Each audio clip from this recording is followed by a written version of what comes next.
Hey everybody, welcome back. My name is Matthew. Thank you for joining. We're going to take a look today here at the Federal Reserve's balance sheet. When I say balance sheet, I mean the total assets that the Federal Reserve, the central bank of the United States, owns. All right, if we look at the chart here, we have a 110-year history or so, going all the way back to the founding of the Fed. They opened their doors in 1914. Their charter was approved in 1913 during the holidays. See here, during World War I, United States entry into war, they increased the balance sheet a lot. You'll also see that they did it during World War II, increased the balance sheet a lot.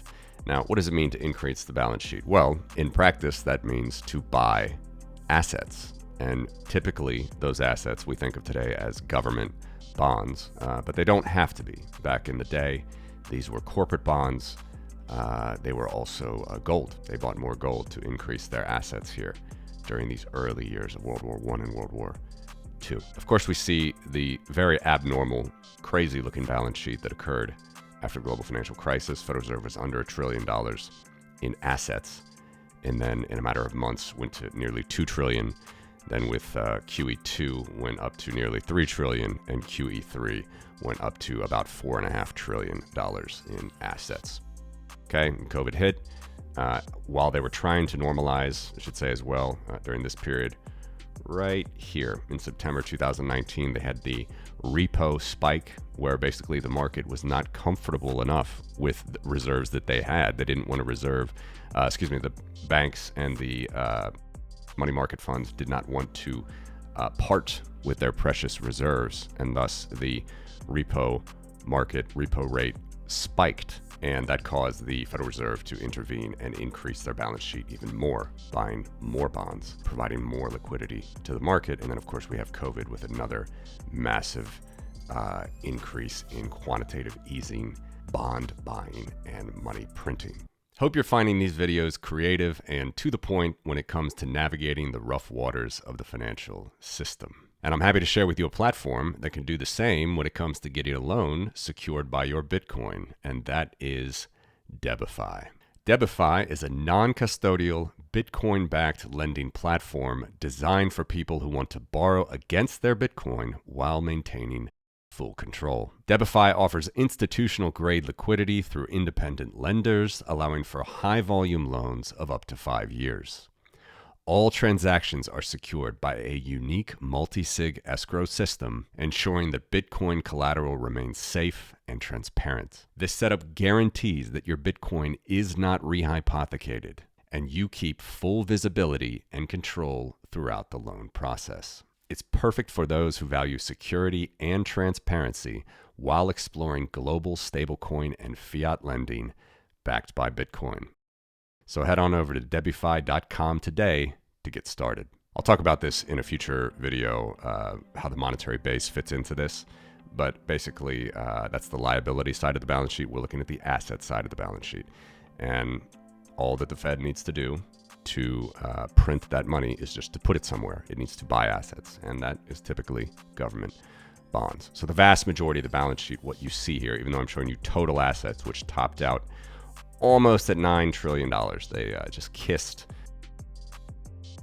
I should say, they did not kiss $9 trillion. They were almost at $9 trillion in the spring of 2022. They did not hit it, and then they've been normalizing from there. But that act of printing money and buying assets, typically it's government bonds. All right, so they have been attempting to normalize the balance sheet all the way. Let's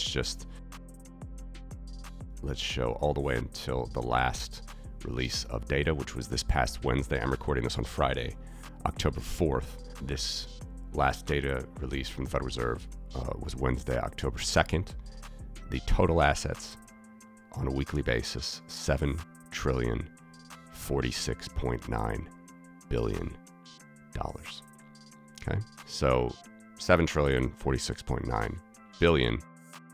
That is still lower than the week before, to the tune of about $34 billion, and lower from the week before to the tune of, let me catch it here, to the tune of about 30 billion, 29 billion. Okay, and this date, this week, September 18th, the Federal Reserve made that 50 basis point rate cut, a half percentage point rate cut in the federal funds rate, the upper and lower bound of the federal funds rate. What is that? That is the rate that banks lend federal funds or bank reserves to each other. Okay, and the Federal Reserve controls that. Now, when the Federal Reserve's balance sheet goes down, as you see it here, it's going down, interest rates will go up. And what have interest rates been doing since the Jackson Hole speech of the summer of 2022? Well, interest rates have been going up. I don't have a chart here. I could layer on the interest rates. I'll do that in the future, perhaps. But interest rates have been going up. This little spike here, by the way, was the SVB banking fiasco, Silvergate, Signature.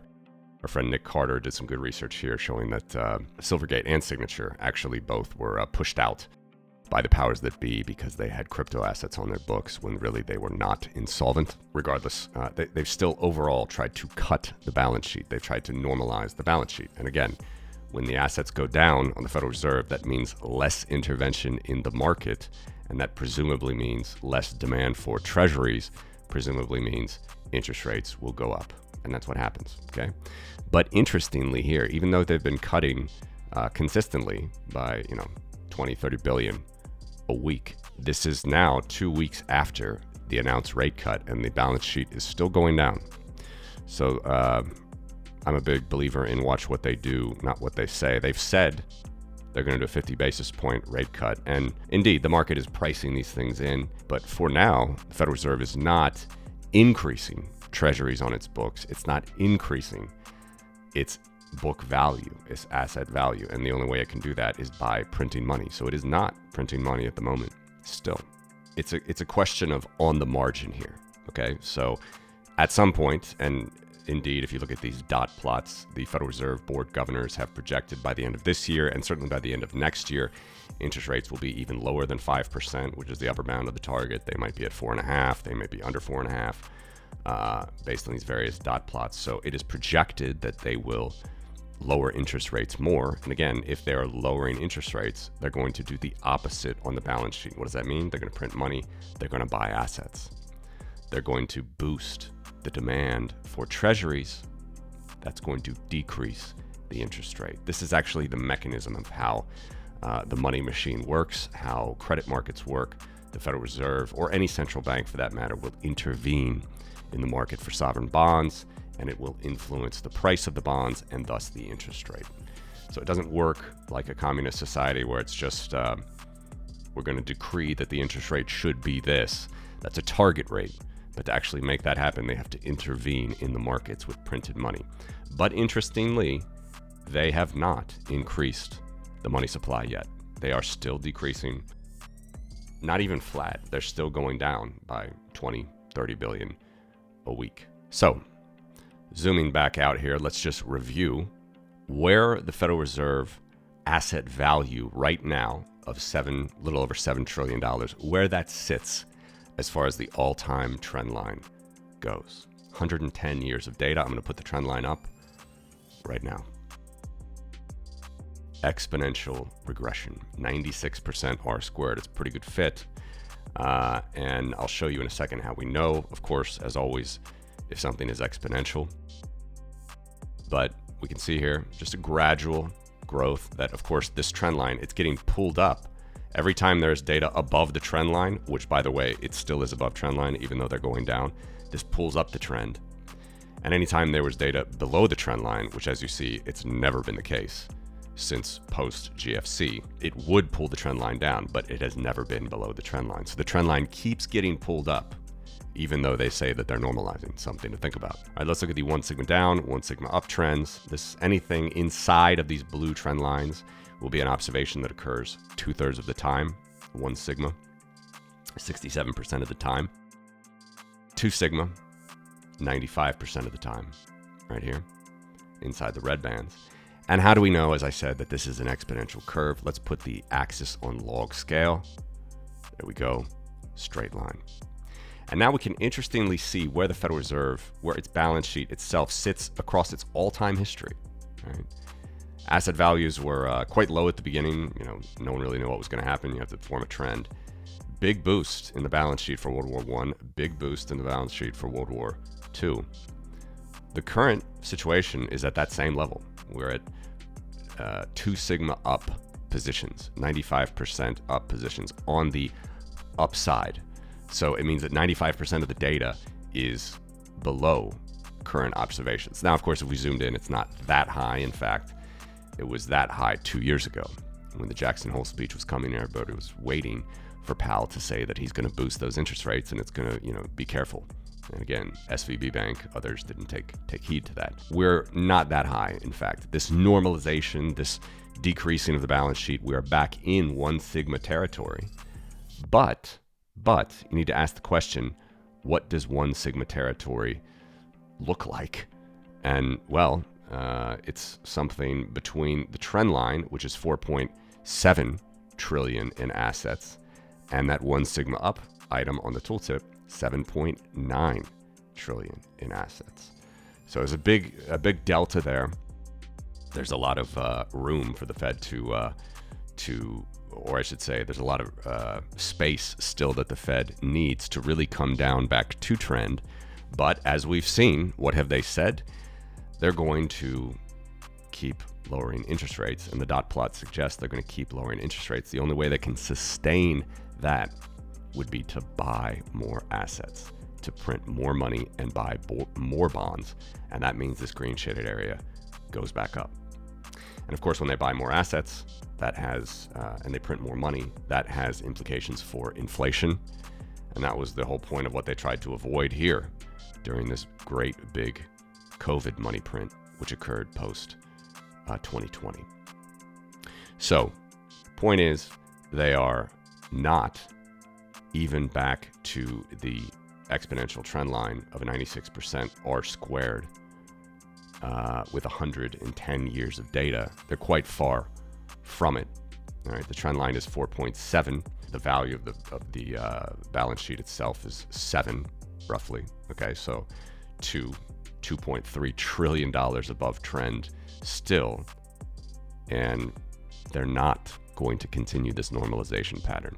Interestingly, it's still coming down a little bit, even though they've announced the cut. But if they want to keep these interest rates coming down, they're going to need to either flatten out this balance sheet or indeed start to increase it again. Taking a moment to remind you that this show is brought to you by Trezor, home of the original Bitcoin hardware wallet. For over 10 years now, Trezor means business in Bitcoin security and functionality.